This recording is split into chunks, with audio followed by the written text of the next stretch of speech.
We have more business we need to attend to. Obviously. If people were outside in the lobby, they may have noticed that there were some buttons out there.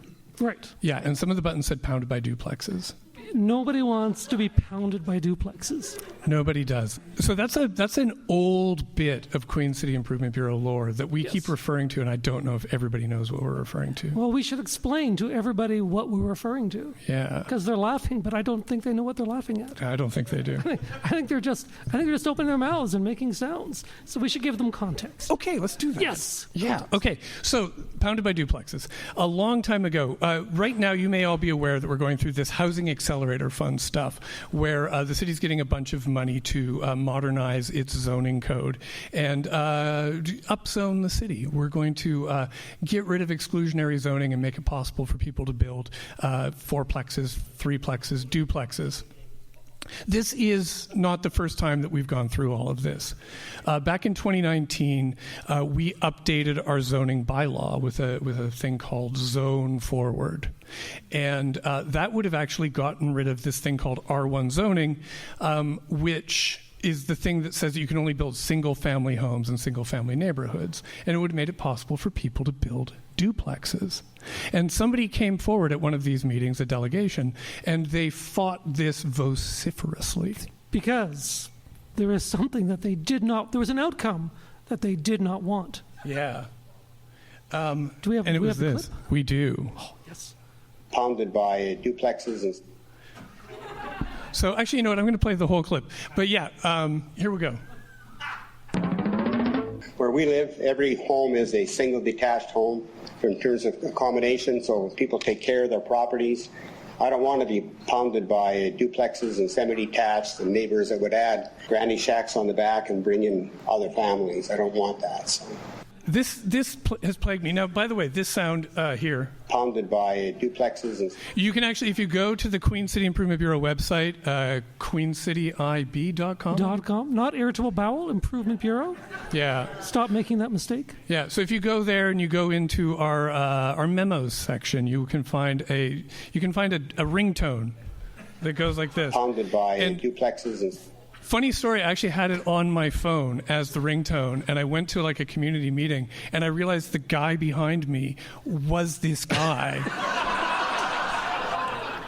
And I was really worried that somebody would like call me during this meeting, so I was like pulling out my phone and putting it on silent, just on, for fear that he would hear that. And be mortified.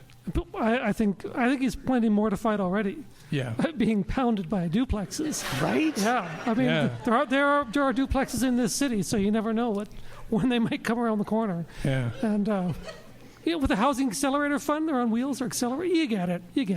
All right. Yeah. So this notion has been plaguing me for years because this happened in 2019. So it's like 5 years since that. Pre-pandemic. Yeah. Wow. Yeah. And so I'm just like, what exactly is it that he's terrified of, and what does pounded by duplexes even mean? I think we know. Well, I mean, it's hard to visualize, but I think we know. So I've been sort of obsessively working on something in the background here. I've written a novel, Aidan. And it's inspired by this. Oh. And it's my attempt to sort of explain what went on here. And I was kind of hoping that you could just read, this is just the first chapter, but I was kind of hoping that you could read it for me. You haven't read this yet? No, I have not even looked at a single word. Okay. Here you go. Okay, so this is, for the first time ever, it's the literary debut of Paul Duchesne. Pounded by duplexes. How I Went from NIMBY to YIMBY by Randy Urban. Did you get Chuck Tingle to do this? All right. It starts with the epigram. It is a truth universally acknowledged that a middle-aged man in possession of a single family home must be in want of a good pounding.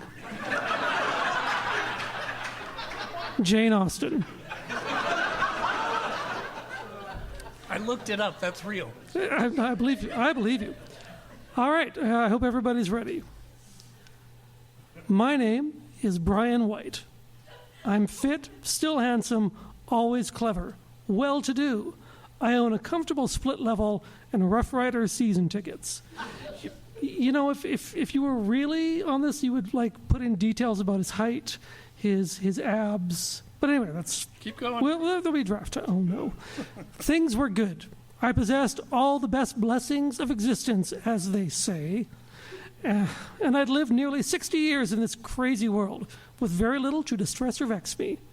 That is, until the real evils of City Hall decided to intrude upon my contentment by passing some nefarious amendments to the zoning bylaw.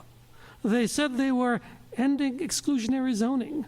They were up-zoning the city. What a way to kick off my retirement. Well, I wasn't having it. Is that good? Yeah, that's good. I That's wasn't great. having it. Yeah. And for 2 months, I'd poured every ounce of managerial talent I had into gathering signatures, writing emails, and appearing at community engagement sessions and council meetings.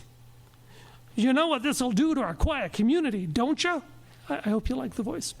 I said to my partner of these 35 years as we played a Sunday afternoon game of crib, pickleball.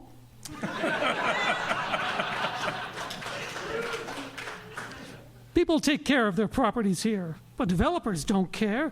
They'll start tearing down bungalows and putting up duplexes, triplexes. They'll bring in people who build granny shacks in the back. They'll bring in other families. I don't want that. She said in reply as she laid down her cards, her pickleballs. 15 this, 15 that. I hated this game. So I let her win so I could get out to my garage and work on the hot rod I was rebuilding. There I was, garage door wide open, bent over the car's engine, when I heard a voice behind me. It was deep, stentorian. Ooh. It was a firm voice, but not without kindness. You look steamed. Trouble at home? He said. I turned around, and there he was. A duplex. Perfectly symmetrical windows that stared at me with desire. A pair of doors you could walk in and out of. If you know what I mean. And 2 beefy garages that he flecked at his sides, giving him that no-nonsense look of Henry Cavill in the bathroom fight scene of Mission Impossible Fallout. Ooh. Not bad. Sexy. Yeah, this is getting kind of hot. I gasped. I know you, I said. Damn straight, said the duplex. I was at the community association meeting, sitting in the back row. I heard everything you said. What do you have against my people? You're a duplex, I protested. Duplexes are people too, he said.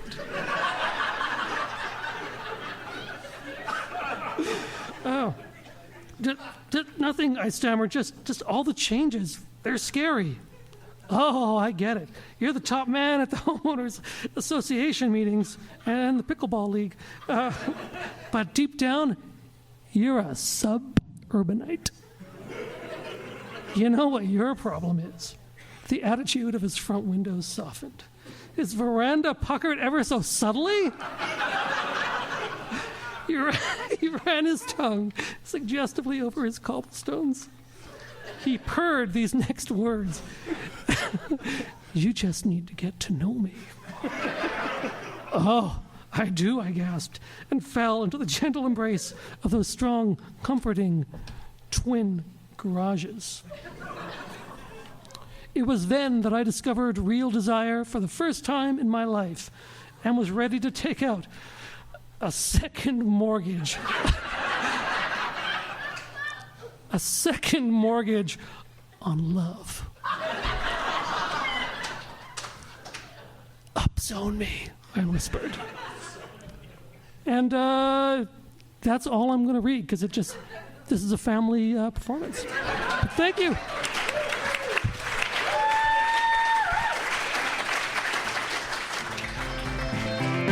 So last year, we talked about an incident at City Council many, many years ago when they were trying to get rid of R1 zoning. R1 zoning, I find these things very interesting. It's when you have like a zone where you can only have like a single family house on a lot. And it means that you can't get duplexes or triplexes or fourplexes in. And it's one of the things that's led to our housing crisis is this R1 zoning, which exists across the country. And it's the most widespread zoning in Regina, or it was. And administration had recommended getting rid of it. A whole bunch of people came out and were like, no, you can't get rid of R1 zoning because we don't want duplexes in our neighborhood. What do you think people said about duplexes? Well, I can tell you what they said about duplexes. This is one of the delegates. Where we live, every home is a single detached home in terms of accommodation, so people take care of their properties. I don't want to be pounded by duplexes and semi-detached and neighbors that would add granny shacks on the back and bring in other families. I don't want that. So. He doesn't want that. He doesn't want to be pounded by duplexes. No. It seems physically impossible what he fears. Yeah. But you know that they say that fears are just, the shadow side of desires, right? Exactly. Yes. Exactly. So last year I had presented to Aiden at our show last year the romantic fan fiction, the erotic fan fiction that I had written. Extremely erotic. About being pounded by duplexes, because this moment has haunted me for 10 years. And what does pounded by duplexes mean? We know what it means. Well, we do now. But anyways, I understand. Yes, so I wrote a sequel. The original was From NIMBY to YIMBY by Randy Urban. This, however, I've written this one, and Paul is going to read it. It's From NIMBY to YIMBY 2, Laneway Loving.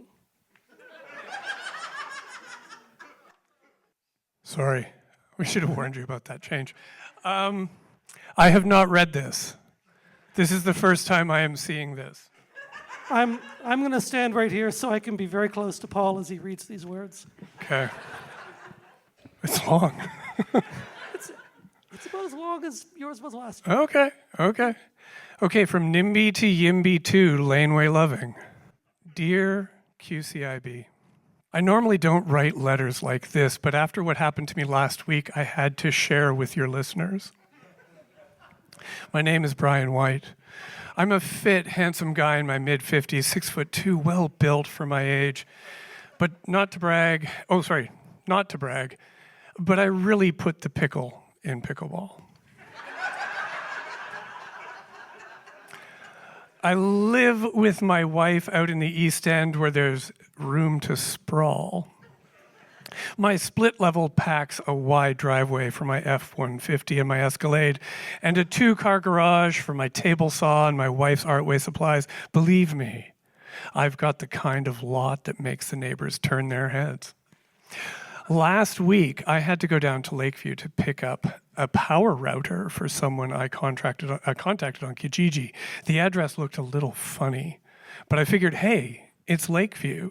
That place is wild. I went... Okay. Actually, I've heard stories about Lakeview, dude. Sheila knows what I'm talking about.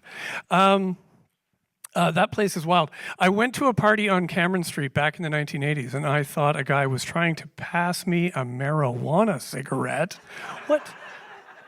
Turned out it was a regular cigarette, but this guy had a ponytail. I called the cops and got out of there just to be safe. I turned off Regina Avenue and started cruising the Volvo-choked streets in my Escalade. The GPS told me to turn into an alley. Wait, that couldn't be right. Who the hell lives in an alley? Was this all a ruse to steal my pickleball gear? Well, if it was, I was more than ready to take on these Lakeview punks. The alley was even tighter than it looked from the street. That word just works every time. Nonetheless, I squeezed my luxury SUV into that narrow little lane. You have arrived at your destination, my onboard GPS purred.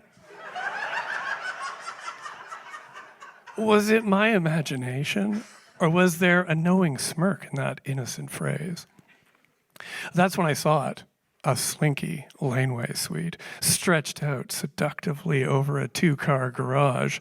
It was built just the way I like it, with a naughty little balcony and a set of stairs you could walk up and down all day.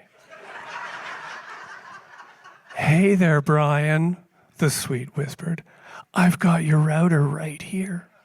You just have to come on up and get it." "You know my name?" I gasped. My heart pounded. I was dangerously out of my mixed zone. "I sure do," she said. "My name is Granny Flats. But you can call me Laney." "You don't look like any granny I've ever met," I said, already halfway up the steps. Her windows turned a rosy pink. "Well, sometimes I do get grandfathered in, and you look like a grandfather to me." I reached the top and let my hand rest on the vintage thrifted doorknob. A wreath on the door formed a perfect tempting O. Jesus. She giggled softly behind me. "I'd like that, in fact. Why don't you build one of me over your own garage?" My breath caught in my throat. "I don't know. My wife, my neighbors, my pickleball buddies, they'd never understand. My life would be ruined." I felt a pair of soft hands on my shoulders and something that might have been a power router pressing into the small of my back. "Well, you have to, oh God.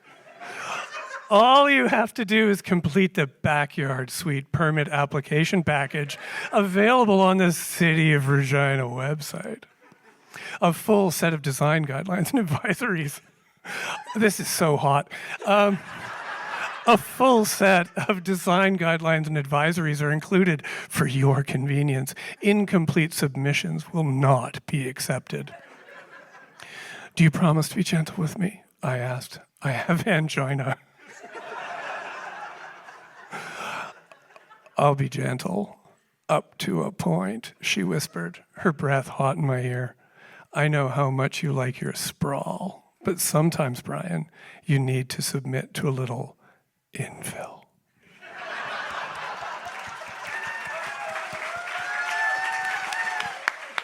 That was fucking awesome, man.